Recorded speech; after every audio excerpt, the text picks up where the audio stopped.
Hello ವಿದ್ಯಾರ್ಥಿ ಮಿತ್ರರೇ, ನಾನು Ganesh Hegde, SG Career Academy Sirsi KS ಮುಖ್ಯ ಪರೀಕ್ಷೆ ವಿಶ್ಲೇಷಣೆಯನ್ನು ಮುಂದುವರಿಸ್ತಾ ಇದ್ದೀನಿ. ನನ್ನ ಹಿಂದಿನ ಭಾಗ ಸರಣಿಯಲ್ಲಿ ಹೇಗೆ ತಯಾರಿ ಮಾಡಬೇಕು ಅಥವಾ ಅದರ ವಿಷಯಗಳನ್ನು ಹೇಳ್ತಾ ಇದ್ದೆ. ಇವತ್ತು ಅದರ ಪಠ್ಯಕ್ರಮ KS ಮುಖ್ಯ ಪರೀಕ್ಷೆ ಪಠ್ಯಕ್ರಮದಲ್ಲಿ ಕೆಲವೊಂದು ಗೊಂದಲಗಳಿವೆ. ಆ ಗೊಂದಲಗಳನ್ನು ಹೇಗೆ ನಿವಾರಿಸಿಕೊಳ್ಬೇಕು ಅನ್ನೋದನ್ನು ಹೇಳ್ತೀನಿ ಅಂತ ಹೇಳಿ. IAS ಪಠ್ಯಕ್ರಮಕ್ಕಿಂತ ಅಥವಾ ಸಿಲೆಬಸ್ಗಿಂತ ಹೆಚ್ಚಾಗಿದೆ ಅಂತ ಹೇಳಿದ್ದೆ ನಮಗೆ. ಯಾವುದು KSನಲ್ಲಿ ಅದು ನಿಜವೂ ಪರಿಮಾಣಾತ್ಮಕವಾಗಿ ತಾವು ನೋಡಿದ್ರೆ ಸಿಲೆಬಸ್ ತುಂಬ ವಾಸ್ಟ್ ಆಗಿದೆ. ಸಾಮಾನ್ಯವಾಗಿ ಪ್ರಬಂಧವನ್ನು ಬಿಟ್ಟು GS ಪೇಪರ್ 1 ಅಂತ ತಿಳ್ಕೊಂಡಾಗ ಹಿಸ್ಟ್ರಿ, ಸೋಷಾಲಜಿ, ಇಕಾನಮಿಕ್ಸ್ ಮತ್ತು ಡಾಟಾ ಇಂಟರ್ಪ್ರಿಟೇಷನ್ ಈ 4 ಅಂಶಗಳು ಬರುತ್ತೆ ಪೇಪರ್ 1ನಲ್ಲಿ, GS ಪೇಪರ್ 1ನಲ್ಲಿ. ಇನ್ನು GS ಪೇಪರ್ 2ದಲ್ಲಿ section 1 geography, section 2 Indian constitution, section 3 public administration. ಆ ಪಬ್ಲಿಕ್ ಅಡ್ಮಿನಿಸ್ಟ್ರೇಷನ್ ಜೊತೆಗೆ ಅಂತಾರಾಷ್ಟ್ರೀಯ ಸಂಬಂಧಗಳು, ಇಂಟರ್ನ್ಯಾಷನಲ್ ರಿಲೇಷನ್ಸ್ ಅಂತ ಹೇಳಿ ನಾನು ಯೂನಿಟ್ ಅನ್ನು ಹಾಕಿದ್ದಾರೆ. ಇನ್ನು GS 3ದಲ್ಲಿ section 1 fundamental science, basic science, second ಸಾಮಾನ್ಯವಾಗಿ ಅಗ್ರಿಕಲ್ಚರ್ ಸೈನ್ಸು, ನ್ಯೂಟ್ರಿಷನ್ ಇವೆಲ್ಲ ಬರುತ್ತೆ. 3ನೇ ಎನ್ವೈರ್ಮೆಂಟ್. ಇನ್ನು GS 4 ಬಂದ್ಬಿಟ್ಟು ಎಥಿಕ್ಸ್ ಪೇಪರ್. ಸೊ ಹಾಗಾದರೆ ಇಲ್ಲಿ ಇರುವಂಥ ಕೆಲವೊಂದು ಗೊಂದಲಗಳು ಯಾವುದು? ಈ ಹೋಟಾ ಸಮಿತಿಯ ಸಿಲೆಬಸ್ ಪ್ರಕಾರ ಮಾಡಿರುವಂಥ ಸಿಲೆಬಸ್ ಪ್ರಕಾರ ಕೆಲವೊಂದು ಅಂಶಗಳು ರಿಪೀಟ್ ಆಗಿದೆ. ಒಂದು ಉದಾಹರಣೆ ಕೊಡ್ತೀನಿ ನೋಡಿ. GS ಪೇಪರ್ 1ನಲ್ಲಿ ಸೆಕ್ಷನ್ 2 ಅಂದರೆ ಸೋಷಿಯಲ್ ಆ್ಯಂಡ್ ಪೊಲಿಟಿಕಲ್ ಪರ್ಸ್ಪೆಕ್ಟಿವ್ ಅಂತ ಬರುತ್ತೆ. ಸಾಮಾಜಿಕ ಮತ್ತು ರಾಜಕೀಯ ಅಂಶಗಳು ಅಂತೇಳಿ.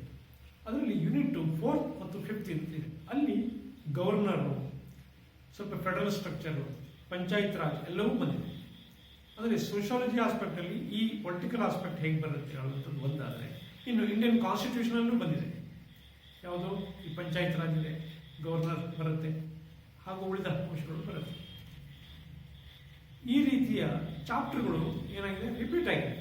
ಅದೇ ರೀತಿ ವಾಟರ್ ಹೇಳುವಂಥದ್ದು, ಸೇಫ್ ಡ್ರಿಂಕಿಂಗ್ ವಾಟರು, ಆಮೇಲೆ ವಾಟರ್ ಹೇಳುವಂಥದ್ದು, ಇವೆಲ್ಲವೂ GS 2, 3, 4 ಈ ಎಲ್ಲ 4 ಅಲ್ಲ 3, 2 ಮತ್ತು 3ಗಳಲ್ಲಿ ರಿಪೀಟ್ ಆಗಿದೆ. 3 ಸಲ ರಿಪೀಟ್ ಆಗಿದೆ. ಈ ಅಂಶಗಳನ್ನು ಯಾವ ಥರ ನಿವಾರಣೆ ಮಾಡ್ಕೊಳ್ಬೇಕು ಅಥವಾ ಅದನ್ನು ಯಾವ ಥರ ಆ ಕಾಂಟ್ಯಾಕ್ಸಲ್ಲಿ ಹೇಗೆ ಇಟ್ಕೊಳ್ಬೇಕು ಅನ್ನೋದೇ ಭಾಳ ಮುಖ್ಯ. ಸೊ ಈ ರೀತಿಯ ಗೊಂದಲಗಳು ಇವೆ. ಇದಕ್ಕೆ ಸಂಬಂಧಪಟ್ಟಂತೆ ಇನ್ನೂ ಸಾಕಷ್ಟು ಅಂಶಗಳು ಇದೆ. ಇನ್ನು ಈ ಸಿಲೆಬಸ್ಸಿಗೆ ತಾವು ಸಾಮಾನ್ಯವಾಗಿ ಹುಡುಗರಿಗಿರುವಂಥ ಈ ವಾಸ್ಟ್ ಸಿಲೆಬಸ್ ನೋಡಿದಾಗ ಇರುವಂಥ ಪುಸ್ತಕಗಳು ಯಾವುದು ಓದಬೇಕು? ಆ್ಯಕ್ಚುಲಿ ಸೆಕ್ಷನ್ 1, ಸೆಕ್ಷನ್ 2, ಸೆಕ್ಷನ್ 3ಗಳಲ್ಲಿ 6-7 ಯೂನಿಟ್ಗಳಿದೆ. ಆ ಯೂನಿಟ್ಗಳಿಗೆ ತಾವು ಪುಸ್ತಕ ಹುಡುಕಿಕೊಂಡ್ರೆ, ಬುಕ್ಸನ್ನು ಹುಡುಕಿಕೊಂಡ್ರೆ ನಾಟ್ ಲೆಸ್ ದ್ಯಾನ್ 20, 25 or 30 ಹುಡುಕಿದ್ರೂ ಸಹಿತ ಅವನು ಕೊಟ್ಟಿರುವಂಥ ಸಿಲೆಬಸ್ ಆ ಪಾಠಗಳಿಗೆ, ಇಶ್ಯೂಗಳಿಗೆ ತಮಗೆ ನೇರವಾದ ಯಾವುದೇ ಮಾಹಿತಿ ಸಿಗಲ್ಲ. ಆ ಥರ ಇದೆ. ಸೊ ಹೀಗಾಗಿ ಇದೊಂದು ಸಮಸ್ಯೆ. ಈ ಸಮಸ್ಯೆಯನ್ನು ತಾವು ನೆಟ್ಟಲ್ಲೋ ಅಥವಾ ಮತ್ತೆಲ್ಲೋ ಡೌನ್ಲೋಡ್ ಮಾಡಿಕೊಂಡು ಮಾಡಲಿಕ್ಕೆ ಭಾಳ ಜನ ಹುಡುಗರು ಪ್ರಯತ್ನ ಪಟ್ಟಿದ್ದಾರೆ, ಮಾಡ್ತಾ ಇದ್ದಾರೆ. ಮಾಡ್ಬೋದು, ಪ್ರಯತ್ನ ಮುಂದುವರಿಸ್ಬೋದು. ಆದರೆ ಅದಕ್ಕೆ ರೆಲಿವೆಂಟ್ ಆದ ಮಟೀರಿಯಲ್ ಸಿಗೋದು ತುಂಬ ಕಷ್ಟ. ಕಾರಣ ಕೆಲವೊಂದು ತುಂಬ ಪಿಕ್ಯುಲಿಯರ್ ಅಂಶಗಳನ್ನು ಆತ ಸೇರಿಸಿದ್ದಾನೆ. ಈಗ ಉದಾಹರಣೆಗೆ contribution of human aspect to the GDP ಅಂತೇಳಿ, ಇದು ಎಲ್ಲೂ ಸಿಗಲ್ಲ, ನೇರವಾಗಿ ಎಲ್ಲೂ ಸಿಗಲ್ಲ. ತಾವೆಲ್ಲೋ ಪೇಪರ್ ಆರ್ಟಿಕಲ್ನೋ ಎಲ್ಲೋ ನೋಡಿಕೊಂಡ್ರೆ ಸಿಗ್ಬೋದು. ಅದರಲ್ಲೂ ಕನ್ನಡದಲ್ಲಿ ತುಂಬ ಕಡಿಮೆ ಇದೆ ಇಂಥ ಆರ್ಟಿಕಲ್ಗಳೆಲ್ಲ. ಸೊ ಹೀಗೆ ಈ ಸಿಲೆಬಸ್ಸಿನ ಕೆಲವೊಂದು ಅಂಶಗಳು ತುಂಬ ಏನಿದೆ, ವಿಚಿತ್ರವಾಗಿವೆ ಮತ್ತು ರಿಪೀಟ್ ಆಗಿದೆ. ಹಾಗೂ ಅಲ್ಲಲ್ಲಿಯ ಕಾಂಟೆಕ್ಸ್ಟ್ಗೆ ತಕ್ಕಂತೆ ಅದನ್ನು ನೀವು ಓದಬೇಕಾಗುತ್ತೆ. ಈ ಅಂಶಗಳು ನಾವೇನು ಹೇಳ್ತೀವಿ, ಸಿಲೆಬಸ್ಸಿನಲ್ಲಿರುವಂಥ ಗೊಂದಲಗಳು ಅಂತೇಳಿ ಕರಿತೀವಿ. ಸೊ ಈ ಅಂಶಗಳನ್ನು ನಿವಾರಣೆ ಮಾಡಿಕೊಂಡ್ರೆ ಉತ್ತಮ ಅಂತೇಳಿ. ಇನ್ನು ಕರೆಂಟ್ ಟಾಪಿಕ್ ಅಂತೇಳಿ ಸಪ್ರೇಟಾಗಿ ಕೊಟ್ಟಿಲ್ಲ. ಎಲ್ಲಿ GS 1, GS 2, GS 3ಗಳಲ್ಲಿ ಪ್ರತ್ಯೇಕ ಅಂತೇಳಿ ಕೊಟ್ಟಿಲ್ಲ. ಅದರಲ್ಲಿ ಅತಿ ಹೆಚ್ಚು ಪ್ರಚಲಿತ ವಿದ್ಯಮಾನಕ್ಕೆ ಸಂಬಂಧಿಸಿದಂತೆ ಬರುವಂತಹ ಚಾಪ್ಟರ್ಗಳು ಯಾವುದಂತಂದರೆ GS ಪೇಪರ್ 1 ಸೆಕ್ಷನ್ 3 ಅಂದರೆ ಇಕಾನಮಿ ಆಸ್ಪೆಕ್ಟ್, ಅದು ಇಂಟರ್ನ್ಯಾಷನಲ್ ಟ್ರೇಡ್ ಹೇಳುವಂಥದ್ದು. ಅದೇ ರೀತಿ ಈ GS 3ದಲ್ಲಿ